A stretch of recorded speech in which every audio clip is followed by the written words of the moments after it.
Hello and welcome to my channel. My name is Melissa and I'm going to be talking about really old comic books.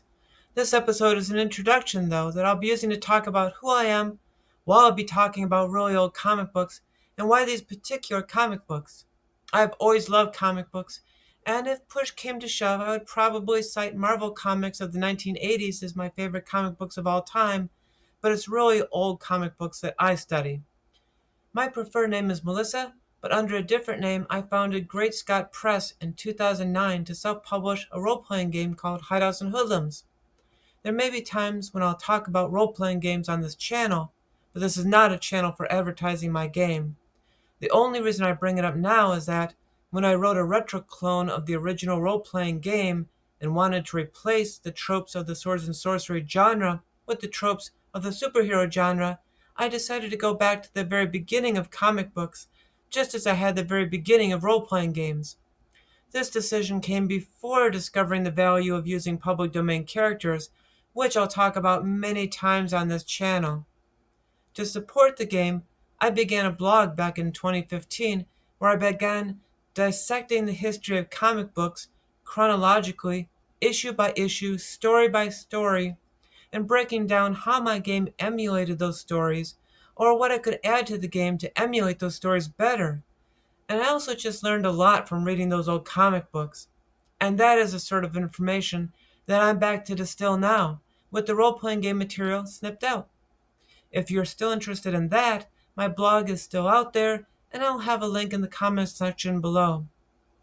So, why do I say really old comic books and not Golden Age comic books? Anyone still listening to me at this point probably already knows that historians break down comic book history into certain ages, and, in the United States, the start of its golden age is often assigned to the debut issue of Action Comics and the first appearance of Superman. This is the watershed moment when a marginal, non-successful, to this point business venture found its first success, leading to many titles that sold in the millions per issue, the spread of comic book characters into other media like radio and movie serials and merchandising, and the making of many millions of dollars.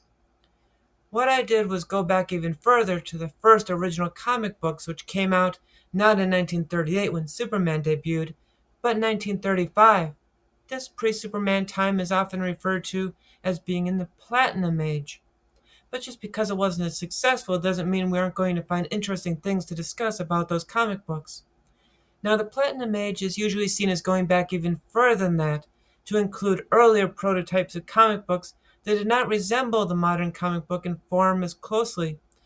But I will not be delving into those. In my first episode with you after this one, we'll dive right into New Fun, the very first comic book from the company that will become known as DC Comics and publisher of Superman. What can we learn from studying really old comic books? We can see the first appearances of characters you know, even when they looked very different. We'll visit anthologies where anything goes within their covers, from stories aimed at adult readers to cartoons for little kids. We'll be able to see the transition of comic books from all ages material to focusing on the age range perceived to be the main audience of the early superhero genre. We'll see how that genre came about and came to dominate the field. We'll see where every trope of that genre got started. We'll see how real-world history influenced comic books and vice versa, and hopefully a whole lot more.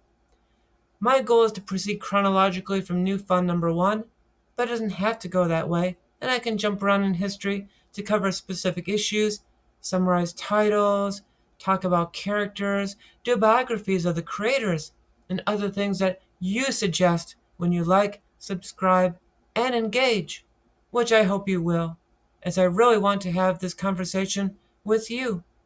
I'll see you again soon, back in 1935. If I'm lucky.